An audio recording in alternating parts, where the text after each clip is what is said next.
Welcome to the Ghost Show online, my fiends, booze, and ghouls.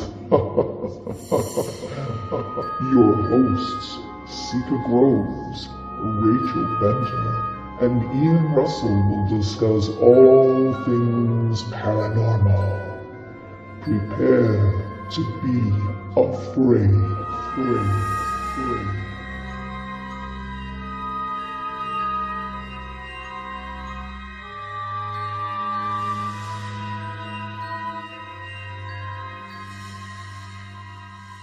And on today's show, we are going to be discussing witches' gates and what they were used for. So if you're not familiar with what a witch's gate is, this is a very informative show. And so we will be looking to actually talk about that. Witch's gate. So interestingly enough, you visited the same cemetery that I had when I posted the pictures of.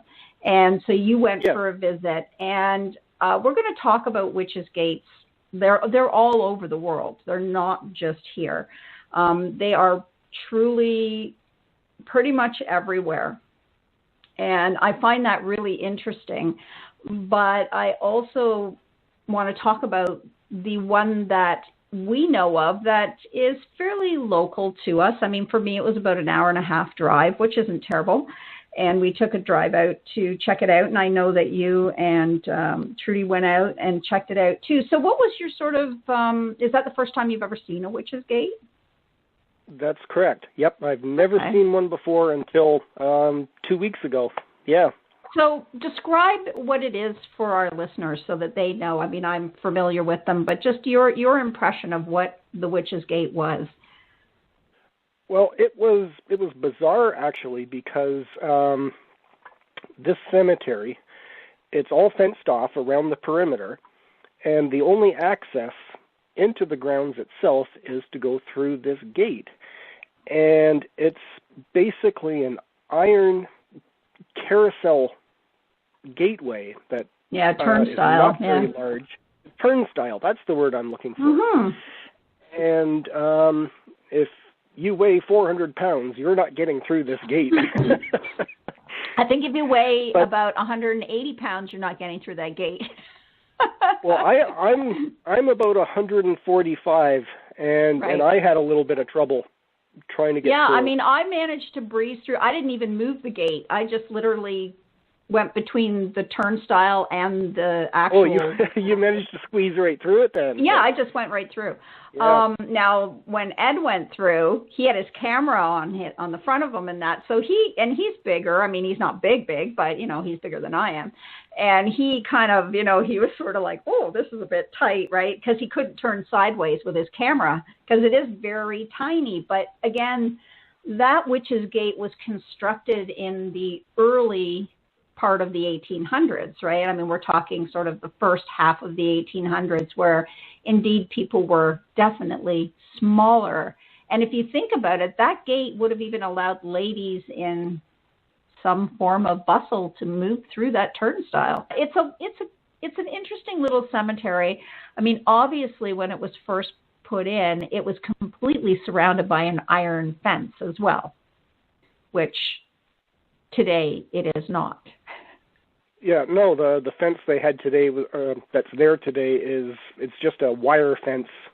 Right, it's a farm fence. Running around. It's like a paddock fence, yeah. And there's a farm running adjacent on the one side, and then they've kind of run that fence around it. And so we still have the original iron fence at the front with the turnstile. And this one's kind of unique, though. If can sort of describe how it looked to you when you looked at it, like when you arrived, what did you think when you saw it? And then I'll tell you what I thought when I saw it. Oh boy. I honestly not sure what I actually thought about it because I actually went for the cemetery itself, not the gate. But as I say, I've never seen a witch's gate before, so it was it's bizarre, I guess, is the word that I have to use to describe it on seeing it for the first time. Because being here in the city of Hamilton, there's a million cemeteries around here. And there's nothing in any of these cemeteries where I live that even resembles having something like that at the entrance. No, and that's as I say, just it. You kind of squeezed your way through, and this big, heavy iron turnstile just let out this horrendous screech when you moved it, because God knows when it was last oiled. And, well, probably a few weeks ago when I was there. No, I'm just kidding. We didn't oil it either. But it's just a bizarre thing. I know, and that one's really unique too. Like I've seen a number of them in other places, but what I found about that one was it's so ornate. It's it comes up in a big arch over the entrance, and I say big arch, so if you're 6 feet tall, you're going to hit your head on it, but. Right. But it is, it's this big arch, and then you've got this very large, tall turnstile. So unlike the old turnstiles that, some witches' gates are, where it's just sort of like when you go into the public transit, the subway, and you would push through with that bar with your hip. This one is actually for, I guess what I would say, like gate type panels that are put together in a circle on the turnstile, and they're nearly, when I pass by, it's got to be 5 feet tall, just those panels. So they were really making sure they were keeping the witches out, because it would be really hard to move through that without having to touch it with a part of your body. There's no way you could. Right, so that one was really interestingly constructed, and I found it really neat to look at. I've got some pictures up on Facebook, and I've got them up on my Google and a few other things to show, because it's different than some of the other ones that I've seen. I mean, there's ones in the UK. Some of them are even odder looking. This one's quite beautiful and quite ornate, I found, the one at Doan's Hollow. It really is. It's quite something just to see the gate itself. But some of the other ones, there's another one, and it's in the UK, and I can't remember offhand where it is off the top of my head now. I have a book. I've got a lot of books of cemetery stuff. But it's interesting because it's almost like a top, the spinny top like you would get with your finger, and you would turn it, spin it like a kid's top. Mm-hmm. It's like that, right? So but it's kind of open on the bottom, but it really looks like that. So you sort of have to move through it, and at the same time possibly step over these metal pieces, because I know the one at Doan's Hollow, there's an iron bar that runs across the bottom as well. So you got to step over that, and then you've got to move through this, this large iron turnstile of sorts to get into the cemetery. And so looking at a number of photographs, and I went through my books, and then I did some online looking, there seems to be varying constructions. Some are literally just gates that you would move through, but that iron bar is on the ground. And in some cases, that iron bar is actually hidden. So it's underneath the soil by an inch or two, so that, it tricks the witch, right? Because if the gate is open, she could still walk, or he, doesn't matter, whatever it may be, could pass through. But with that iron bar hidden under the ground, it's almost like an invisible barrier that would stop them in their tracks, right? It's like, you can't go, like an invisible wall. So there's a number of different variations on these witches' gates, and they're kind of, they seem to be more attached to graveyards as opposed to cemeteries, although it also depends on the time period. So once I was doing a bit of digging and research, and I found I really wasn't finding any after about 1860. So it seems to be that they were from sort of the medieval period until about 1850s, 1860s. They were popular. And then after that, they don't seem to be so prevalent. Now you'll see maybe an iron gate or something like that. But these turnstiles, these witches' gates, are not as common. Well, I imagine that they're all over the UK. Oh, they're all over, and we have a few more of them here too in Ontario. There's some in the United States, and again, just depends on where. A lot of this it's almost, I find it really funny because these superstitions and these aversions and these averting of the evil. Being able to enter into a cemetery or a graveyard or, a sort of holy place, etc. It in itself is a kind of magic of which that they were terrified of, but it's in itself those beliefs, right? And I believe the term for it is apotropaic. It's apotropaic magic. And that just literally means to ward off or keep away, apotropaic. And so it's the same kind of, it's almost like turning the tables, right? So it was intended to turn away harm or evil influences, to keep, so in this case, it was to keep witches out. And I'm the witch's gate. And I don't think necessarily they were targeting witches per se. It was just all sorts of, maybe demons and evil spirits and whatever the case may be. Their right? beliefs at that time, right. Yeah, their beliefs at that time. And so they constructed these witches' gates or turnstiles or iron entrances to keep these, negative forces from entering into these places of rest. And you see it too, not just in cemeteries, but you also see it in buildings as well. So not just cemeteries, but you'll even find it in old churches, right? So you'll often see, like in old churches, you'll get, and it may not be iron, although if you look at the old churches, and especially in Europe and the UK, and even here, we don't unfortunately, a lot of our old churches no longer have their original doors, but they had those great big huge iron hinges on them and big iron handles. Again, yep. For that and I think a lot of them had great big iron fences around them as well, didn't they? Right, fences, iron crosses, all of these things to keep away this evil or this negative. And so I find it interesting too. And then we also get into sort of in the medieval and the early, like the Middle Ages and into the medieval period, where we start to see not only those, pieces, elements. So even if they had a big stone wall surrounding them, there would be wrought iron entrance or wrought iron on the top of the walls, right? You might get the spikes and a few things like that, or you would start to see, they also put in place things like gargoyles, right? Because gargoyles had that effect.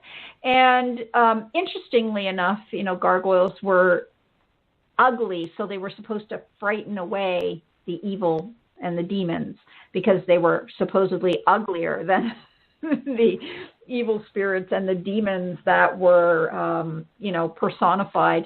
But also, too, we see buildings utilizing things like gargoyles as part of not only the architecture, but as part of the system of drainage. So I think what most people don't realize, and I don't know if you do or not, is the difference between a gargoyle and something like a hunky puck. Right? So I do not. So hunky pucks are actually what most people think gargoyles are. Gargoyles, for the most part, are actually, if you see true gargoyles on buildings, and usually their mouths are wide open. And the reason being is that gargoyles are used for drainage. So water actually flows out of the gargoyle's mouth. Right? So think of like I've seen photos and videos of that, yes. Yeah. And hunky pucks are everything that does not do that. So if you see a gargoyle, on a building and it actually isn't used as to remove water as drainage, it's not a gargoyle. It's actually a hunky puck. So those are some of the things too, right? And then also you start to see things like a Sheila Nagi, which is an Irish version almost, but it's women. And so it's these little funny depictions of women, and not to be too rude and crude, but often with their, female parts quite exposed. Mm-hmm. Right? So, again, these were to ward off evil and avert evil, right? So these things that we see, they are from mostly the UK, Scotland, France. A lot of the early people that came were from those countries, and so they brought these ideas with them. And so I find it interesting that looking at some of these earlier cemeteries, these United Empire Loyalist cemeteries, these pioneer and settler cemeteries, that these ideas came with those people. And of course, when they were building here, there really wasn't anything any different from what they were building at home. They were just building it in a new place, right? So all of those ideas came with them, which I find fascinating. That what you just described with the gargoyles and everything, it reminds me of pictures and videos I've seen in Edinburgh, right? A cemetery they got there called Greyfriars.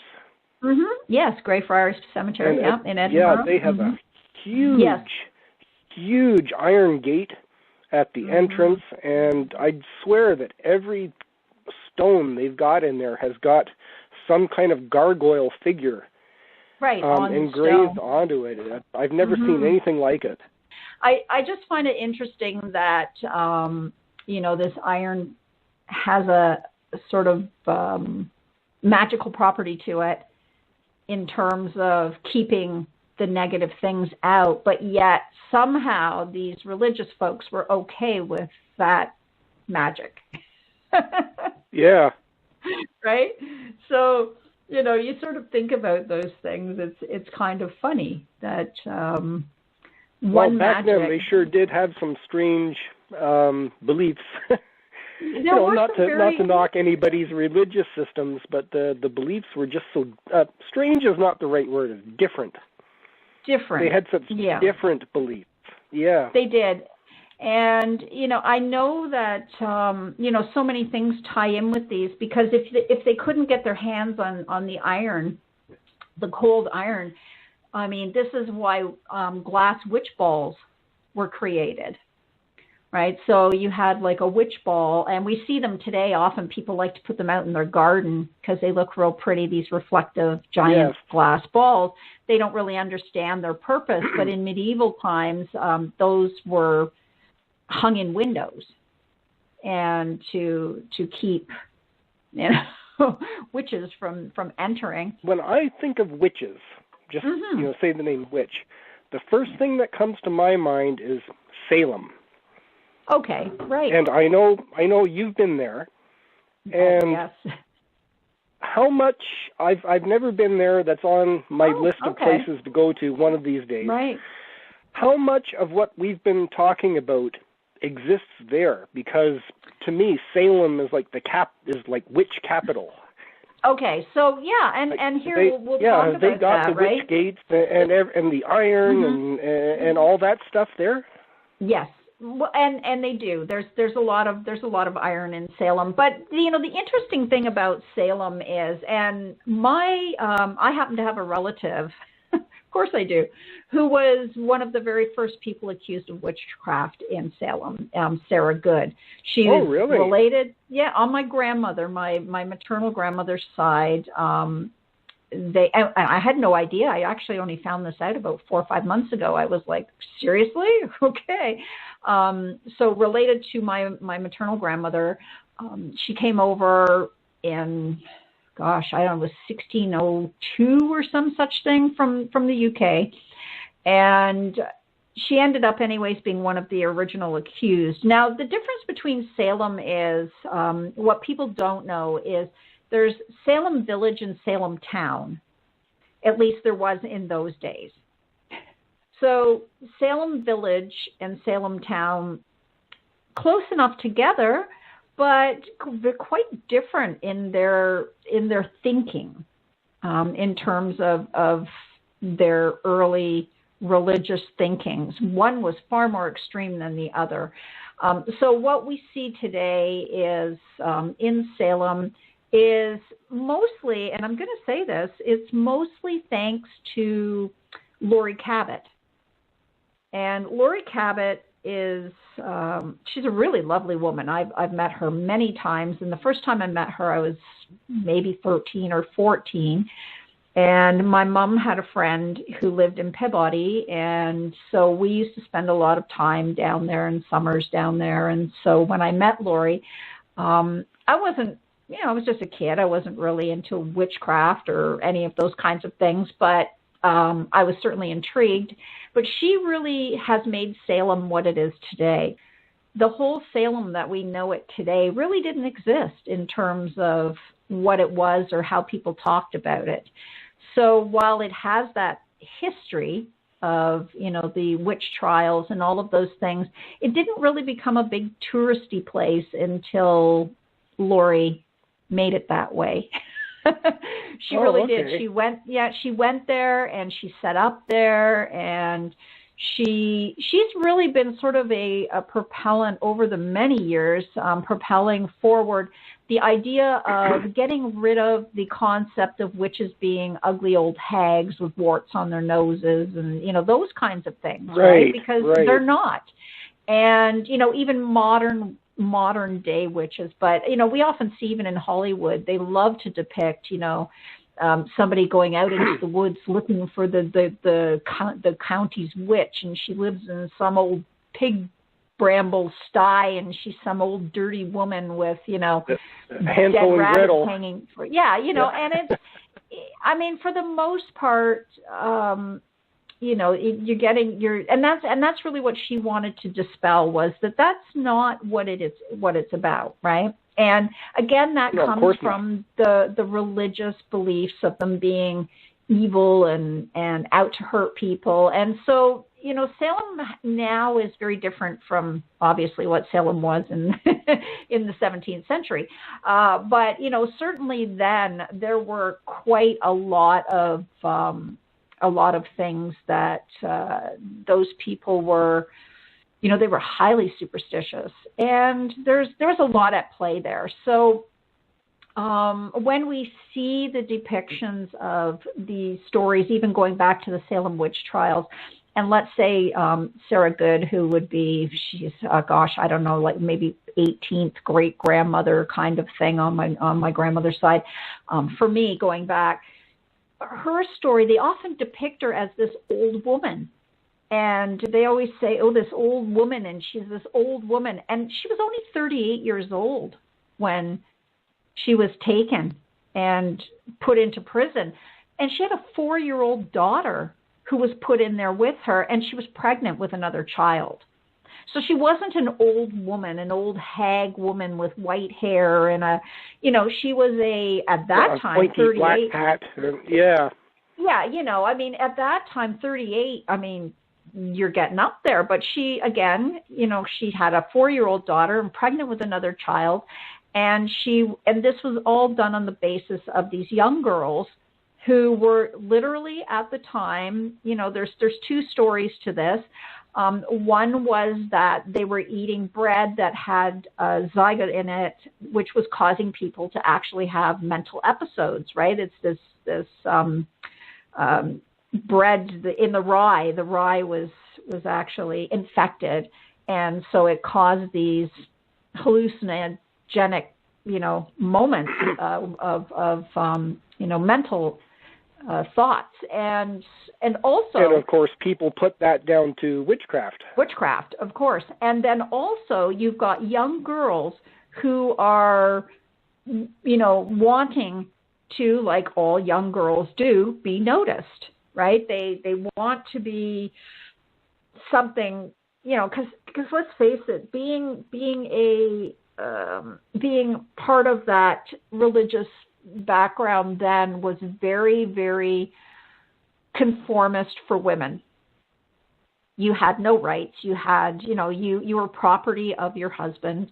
You got no attention really outside of, you stayed home and you had kids and you looked after the house and you did whatever. I mean, there was really not.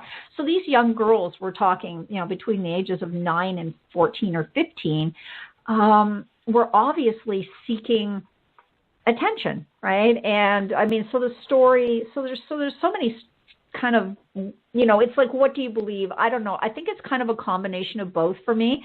I sort of believe that there may have been this infected rye, and we know that this exists, and we know that it does cause these hallucinogenic, mental episodes.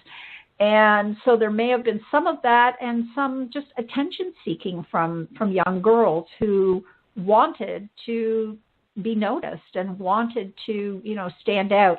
So it's kind of a shocking thing, and we will probably never 100% know, because we're looking at old written documents, mostly from the minister, the priest that was there, and from the church. So you're getting a very biased opinion, of course, and those on the council for the witch trials themselves were pretty biased, and all men. Mm-hmm. Right? Yep, for sure. Yeah. Now, of course, not everyone charged with witchcraft was a woman. There was a few men in there too, but I think there was a lot of underlying circumstances. But there was certainly a hysteria around the concept of the witch and the evilness and the ability to to lay with the devil and all of these things that were coming out at that time that were being said. And so certainly you see that in the older sections of Salem. You'll still see some of the the leftover things in the cemeteries and things like that. But for the most part now, it's quite touristy. So a lot of it is more what we would consider modern takes on a witch, on witchcraft, and it's right. it's kind of it's acceptable there, obviously. The town's going to play on that as well. Right, yeah. Of course, by all means, create the tourist trap kind of thing. Why not, right? Salem's a fascinating place. It's beautiful, and there's a lot of lovely, wonderful people there, and, I would definitely say go visit it. It's kind of like a second, third home for me. Mm-hmm. I've been through the Pilgrim Cemetery there. It's quite fascinating up in the hill in Plymouth.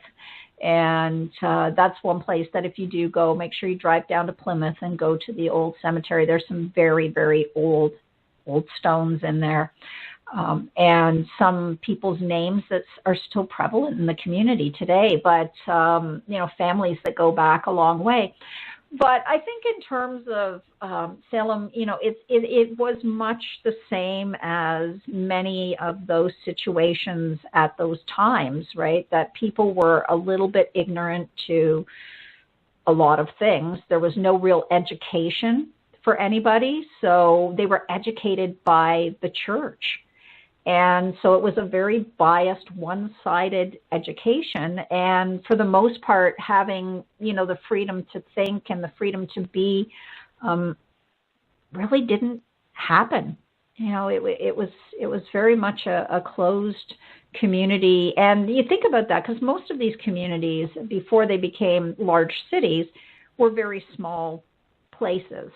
So you may have had 100, 200, 300 people, maybe less, and they would all be going to the same church, maybe one or two, or you'll notice, especially in Ontario, and I don't know if you've noticed this, Ian, but you drive into a small town or what's left of a small town today, and you'll often see at least 4 churches, one on each corner. Mm-hmm. Sometimes all 4 across from each other, kitty-cornered. And, so you would have had your early, like your Methodist, and then you would have had your Lutheran and your Anglican and your Presbyterian. And, then every once in a while you might see a Baptist or, sort of. But I think for the most part, in most of these little towns, they were Methodist or Lutheran or Anglican or Presbyterian. Right. So it's those ideas were brought with those people, and of course from the places that they came, they're bringing these old beliefs with them that are even old when they come here.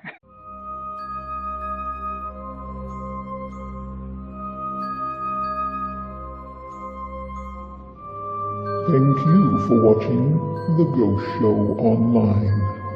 Join your hosts again next week as they discuss more tales of the supernatural, the paranormal, and all things spectacular. See you soon.